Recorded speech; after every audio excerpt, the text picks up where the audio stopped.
So if you've painted miniatures at all before, then you know that it can get pretty detailed. You need really good smooth paint, you need a really fine brush, and you need to be able to really paint lots of small details well in order to have miniatures that look good. Painting terrain is not like that at all. For painting terrain, my paints of choice are the Delta Ceramcoat. They cost about $1 or so per bottle, and you can actually get less expensive craft paint out there as well, and a lot of it works really well, so I encourage you to experiment.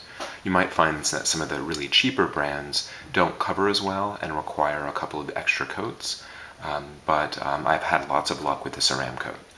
These are the colors that I use for the examples that I've had in the photos on the front of the Kickstarter page, and these are the main colors that I end up using for things. Here I have a black, here I have a burnt umber color that I'll use for a base coat for the brown, here I have an autumn brown that I'll use as a mid shade, then I'll highlight with the terracotta. I like the terracotta because it adds a nice little bit of splash of red in it, and it ends up contrasting kind of nicely against the gray later. I'll use a tan for a very light high brush stage, and then I'll go back over and paint the rocks with black, and then cover them with a couple of brushes of Hippo gray. I like the Hippo gray again because it has a nice blue tinge to it, and the blue and the red with the burnt umber, or I'm sorry, with the terracotta and the Hippo gray kind of offset each other nicely. I'll also be using some white for some highlighting as well. In regards to brushes, this is my brush of choice when it comes to painting terrain. This is a 1-inch chip bar brush. This is just a cheap throwaway disposable type brush that you can get from any kind of hardware store. I usually use 2 at a time, where I'll paint using one color and then clean this brush off, and then while this brush is drying, I'll go ahead and start with the next color using the dry brush. That way I'm not using a damp brush to water down the paint, and it makes it easier to do some dry brushing. Additionally, I'll be using this smaller brush as well. This is about a 1/4 inch flat brush. It's seen better days, but I'll be using this for the detail work. Okay, so I have my primed terrain piece, and generally this isn't something that you want to do one at a time. This is something where you'd want to kind of batch paint, because as you're painting the next piece, it'll allow the previous pieces to dry, so that by the time you're done painting all of one color across the terrain, then the first piece is dry and ready for the next color. That way you can paint really quickly. So I've got some of my burnt umber here, I've got my chip brush, and I'm going to add some burnt umber to my paintbrush. I'm not worried about dry brushing right now, and I'm actually just going to kind of slop it on there pretty quickly. I'm not real worried about getting complete coverage. There'll be some places where there will be black showing through, and that's fine. The good thing about painting detailed models like this is you've got the brush naturally hits the high spots, and that way when we work from a darker color to a lighter color, it will look like highlighting. So with this, again, I'm giving it a nice thick coat. I'm not being careful with making sure the brush is really dry when it goes on, but I'm also not making sure that I go through and cover every single little bit. So that's the first coat right there. So I would set this side aside to dry, and then once that has a chance to dry, I'd go on to the next color. But again, typically what I would do is color by color with this. So once I have this done, I move on to the next terrain piece, and then do that the same color, and keep doing that for a while. So as you can see, the paint has mostly covered everything, but there's still some areas where you can see some black underlying it. And again, that'll provide a nice contrast with the lighter parts on top.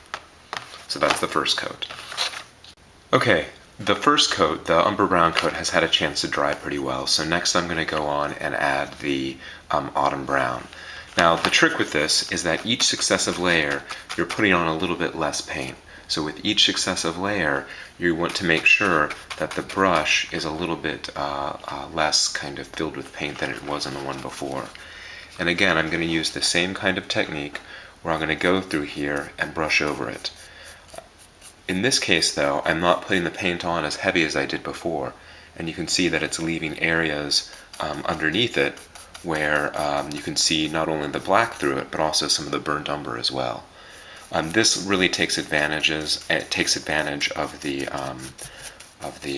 detail that's on the model already, and really lets you get a lot of that done, a lot of the painting done, a lot of the detail work done, I'm sorry, without having to really be careful about where you put the paint.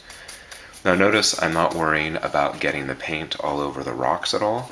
I will actually go back and do those a different color later on, and we'll paint over that. So the trick with terrain painting is trying to find a technique that lets you do it quick and work kind of sloppily, but still ends up with like a good clean effect. So there. If you notice, the contrast between the burnt umber and the autumn brown looks pretty strong right now. It will, as the upper layer dries, it will end up kind of blending in a little bit better. I'm going to do a couple more touch-ups here and make sure I have a nice even coat that I'm satisfied with.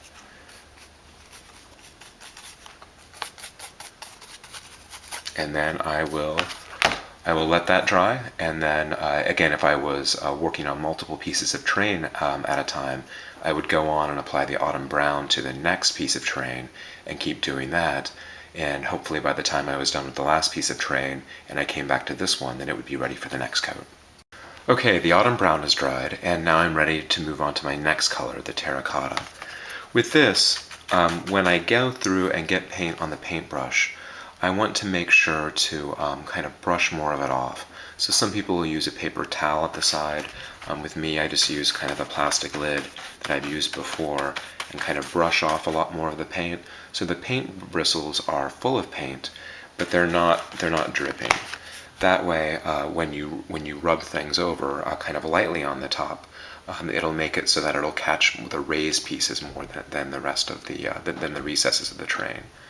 So I'm going to go ahead and do this, and I'm using a lighter touch with the paintbrush here in order to make sure that I get less thick coverage than I did on the other layers. And brushing back and forth lightly over the top is better than trying to get the complete coverage all in one fell swoop. I'm going to go ahead and recharge my paintbrush a little bit. You use much less paint for these layers than you do for the first layers. Now, this terracotta color has that kind of bright reddish orange kind of color that I like. I tend to like my models and my terrain kind of pretty bright and cartoony. You might prefer more kind of natural tones, but even though this does look pretty bright right now, we will tone it down a little bit with the next layer. So that layer's done, and then I'll clean off my paintbrush, and then I would move on to the next terrain piece and keep doing more of the terracotta, and then by the time this is dry, it'll be ready for the final brush of the brown. Okay, so the terracotta has dried, and now I'm ready to move on to the final highlight for the brown. Right now it looks pretty bright, so I like to use a more neutral color to kind of tone things down in the final step, but still having that kind of underlying richness of color. I like the way it ends up looking. So what I'm going to do is I'm going to get some of the tan in my paint, and I'm just going to mix in just a touch of the terracotta in order to make that not be too pure of a tan. So it'll be kind of become like a pinkish sort of thing. Now with this final highlight, it's really important that my brush be mostly dry. I just want to barely get any paint on there. So right now it's too wet, so I'm actually going to go ahead and wipe it off onto my paint mat here to get it nice and dry. Some people use a paper towel for this because it kind of absorbs things more and it's disposable, but this is just a piece of poster board that I used for the filming of this. So I've got it pretty dry right now, so as you can see, it's not laying very much paint out at all, and I'm going to really lightly go over this to really just get the top highlights. I'm using a really light touch right now because I don't want to overwhelm all of the colors too much. I just want to get the tops of those tops of the raised stones and kind of the dirt texture and that kind of thing right now. Again, it doesn't take much paint at all to do this. And I can go over it a couple times, and some people like different amounts of highlights. Some people want more stark highlights. I like a lot of contrast in my models. Other folks like a more kind of natural look, so that might change the colors that you use when you do something like this.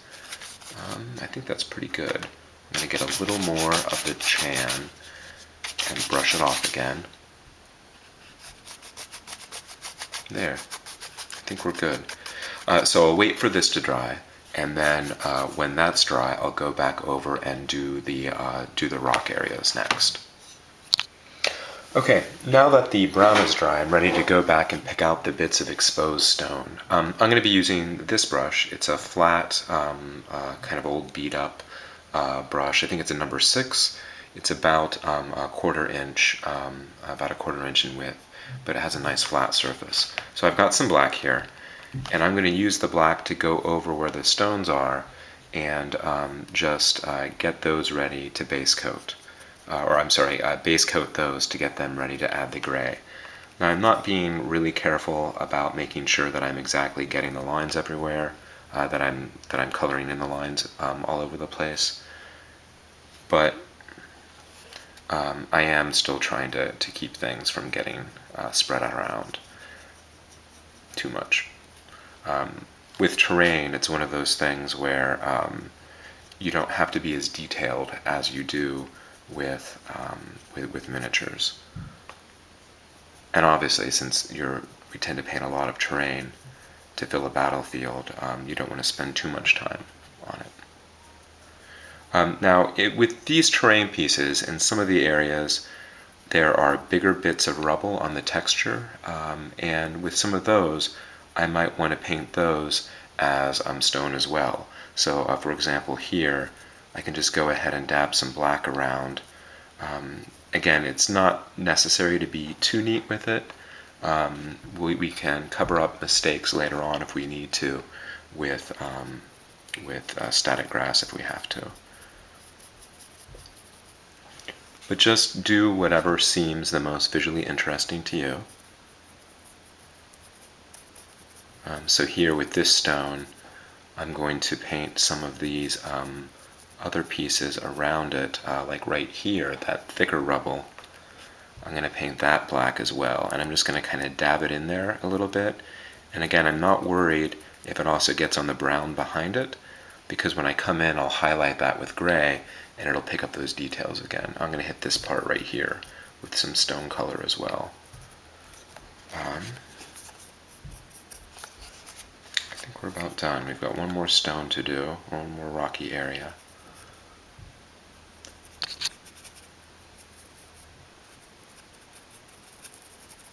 Okay, so take a look at it, and then you can see if there's other areas that you want to hit as well.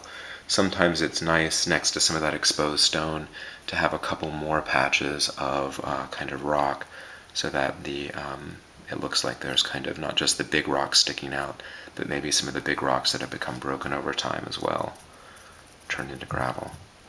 Okay, good enough. So I will wait for this black coat to dry, and then I'll come back with the Hippo gray. Now that the black paint has dried, I'm going to come back and brush some Hippo gray over the black stones to start giving it a more rock-like appearance. The Hippo gray isn't as thick as of coverage of some of the other paints. So even though I'm going to use a similar technique where I'm getting less paint on the brush than I did in the version before, or that I did on the coat before, I'll have to go over and do a couple of coats of the same Hippo gray in order to get it to stick. So here I'm going to lightly dry brush over things. And again, I call it a dry brush, but actually it's more like a damp brush. Certainly not a wet brush technique. And here, a lot of times I'll end up, just because I am lazy, end up using my thumb as a place to wipe off the excess paint. You can see that it kind of brings out the rock texture by doing this, but it will dry a little bit darker than it goes on initially. So with this, I'll actually go over and do 2 coats of the Hippo Gray in order to get the look that I want.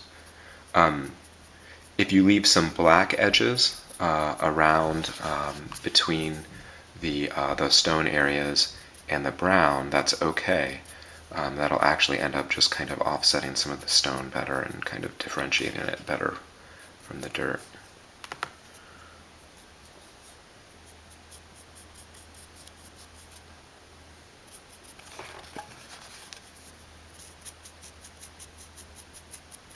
The trick here isn't to get everything covered in gray, but rather it's just...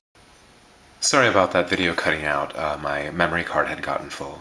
As you can see, I've gone through and I've done the first layer of Hippo Gray over everything. And once it dries, it darkens up a little bit from what it is. So to give it a little better coverage and to give it another shade of highlighting, I'm going to hit it again with the Hippo Gray, but and this time not even mix anything into it yet, not even mix any white into it, just use it as is. So I'm just going to hit it again with another layer of Hippo Gray, and you can see here that I'm not loading the brush quite as much as I had it before. I'm not putting it on as thickly, but trying to just hit those upper highlights. So that way we'll have the single layer over the black down lower, and then up on the higher raised areas we'll have the double layer of Hippo Gray. I'm not sure how well you can see the difference here on the with the video. This sort of thing, terrain painting, shouldn't take very long and it shouldn't be very difficult. But it's one of those things that if you get a consistent color palette and paint all your terrain so that it matches whatever kind of table that you have, that it can end up looking really, really striking and make for a really good looking battlefield.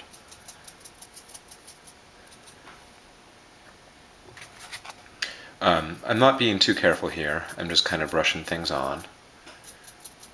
And I think painting terrain in that way is a lot more forgiving than painting miniatures.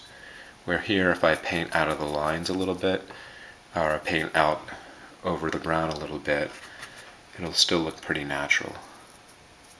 Alright, so we're about done with this gray color.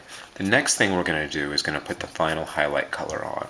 And the final highlight color is what's going to make it really kind of pop and stand out. Now I tend to like really high contrast miniatures and terrain. I really like that contrast.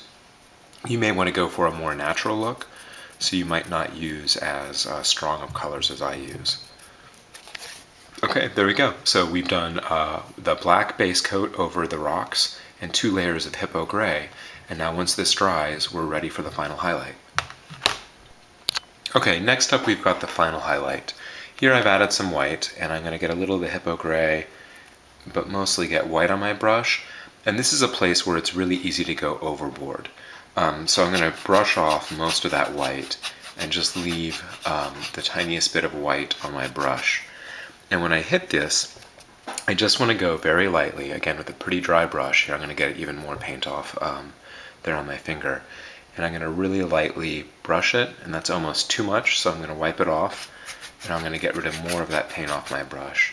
And then just lightly brush the tops of the stones. There, that's better. Just to catch the very tips of it. And that'll give a lot of that really great contrast. And if you hit it and it's too much, then you can just wipe it off while it's still wet and kind of rub it in a little bit. Here, I'm going to go ahead and hit out the rest of the stones, kind of tease them out a little bit with this. If the white's too strong, you can add in a little gray and then kind of blend it in a little bit if you want. Here I might have done better if I go through and kind of mix together some white and some gray, but again, I like some really strong contrast in my terrain and in my miniatures. I like that kind of bright cartoony style. My one of the reasons I like that is partly I like the kind of high contrast look, but also when you're playing a miniature war game, you're not looking at the miniatures close up. So like a really well blended, well done, really subtle and realistic paint job that looks fantastic close up can kind of disappear into the background when you get about 3 feet away, the distance at which you usually look at a table. I like the high contrast because then it really stands out and it looks really good from that about 3 feet away, so that while you're playing a game, you can appreciate the way the miniatures look more than you could appreciate like a really kind of well done, well blended kind of look. Not everybody's the same. Here, that gray's not very dry yet, so I'm not going to hit that yet because that'll just end up blending the colors in. But I think we're about there. So here I'm just going back over, and right there, wherever there's like an edge of a stone, like there is on that, then if you brush away from it, then over top of it, then more of that edge will tend to catch the lighter color paint and make it really stand out. Good. So we're pretty much done. Once this piece dries, right, I brushed on the last coat of paint pretty heavily and didn't wait between it, or didn't use a dryer to try to dry it out. Once it's done and dried, it'll be ready for flocking. Here I'm just going to hit this last stone here. Again, the lighter the color you get, the lighter the touch, the less paint on the brush, and the more you just kind of go over it really lightly, over the top of it really lightly. It's better to not put enough on and have to go over it again than it is to get too much on it and to have to wipe it off really quickly, or worst case scenario, end up having to go back a color and darken it up before you go back over and highlight it. So that's how you paint it. That's pretty much all there is to painting this style of terrain. You could, if you wanted to, leave it looking like a kind of bare earth look like this, that kind of barren landscape. Or one thing that can be nice to do is to go through and add either static grass or flock of some kind to make grassy patches. There are companies out there that make all kinds of neat little kind of foliage clumps and that sort of thing that can really take the terrain to the next level as well. If you want to, here I haven't been concerned myself one way or another about what goes into the depressions that the inserts drop into. If you really wanted to, you could go through and purposefully paint that either all black or purposely paint it all brown in order to be able to make it kind of blend into the tabletop more when you take the inserts out. Completely up to you. There are lots of other ways to be able to paint these as well. If you wanted to make it look like kind of a rocky mountaintop, you could just go ahead and do the entire surface with that kind of gray color. Maybe use a couple different gray colors to pick out some of the other rocks to give it a little bit of variability. If you do something like that, then instead of putting down static grass, maybe something like snow effects or something like that would look really nice to get a good mountaintop landscape. Once you've got everything painted, you could just go ahead and glue down static grass if you wanted to. Or if you want to provide an extra layer of protection, then you can hit it with some sort of a clear gloss acrylic finish. I usually just grab whatever's cheapest at the hardware store, but it's important that it be acrylic. So here it says long-lasting protective acrylic finish. And the gloss. The thing with gloss is it'll look too shiny and we'll have to eventually use something else to cut out the gloss. But the gloss forms this nice hard shell over top of the terrain that will make it really kind of be able to stand up to abuse over time.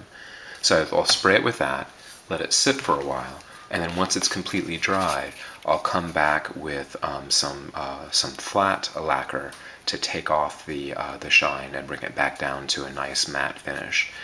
Testers, their dull coat is probably the best on the market for it. I use this for just about everything, but by itself, the dull lacquer doesn't do as good of a job of protecting as the clear gloss does. So I start off with the clear gloss, and then I hit it with the testers after it's already gone through and dried.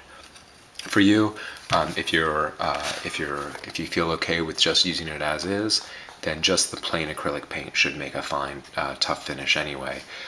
But if you're gonna really abuse your terrain, then going the extra step and using the lacquer finish can be a good idea. So this is some static grass. This particular static grass is from Citadel, from Games Workshop. It tends to be a little more expensive than other static grass, and it's no better. Personally, I get most of my static grass from Gale Force 9, but my local hobby shop was out of Gale Force 9 green when I went to pick this up, so I went ahead and picked up some Citadel instead. In order to glue this down, it's usually best to use just a plain old all-purpose PVA glue. I use Elmer's glue all just because it's readily available, and I can find it just about anywhere at the grocery store or wherever. Make sure you're not using Elmer's school glue. Elmer's school glue is designed to be able to clean up easily with water even after it's dried, so it's not as permanent of a glue as glue all is. To apply the static grass, it's pretty straightforward, and I don't usually use anything more than just the bottle itself. Some people go through and kind of brush the glue on, but I go through, and a section at a time, I figure out the areas where I want there to be grass, and then just dab the glue on. And I'll go through and kind of glue out a couple different areas at a time. Again, some people go through and use a paintbrush to paint the glue on. If you do that, make sure that you do a really good job cleaning your brush afterwards, really rinsing out all that glue, or else you'll end up with your bristles glued together. So I'll go through and I'll add different patches to this. And then when it's time to add the static grass, all I really do is just grab a clump and then sprinkle it on there nice and thick. You can tap it off, the excess back off into the container. And then you can see that there are some kind of glue patches going through. Oftentimes going through and adding another patch can be good. Or another a layer of the static grass can be good.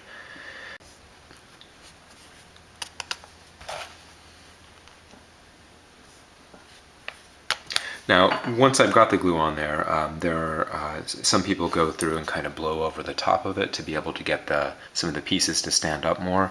But I've actually found just by making sure that you just kind of drop stuff on there, kind of haphazard, that it ends up giving a natural enough look. So you can go through and add static grass as much or as little as you want. Maybe you want mostly earth with a few patches of grass. Maybe you want mostly grass with a few patches of earth going through.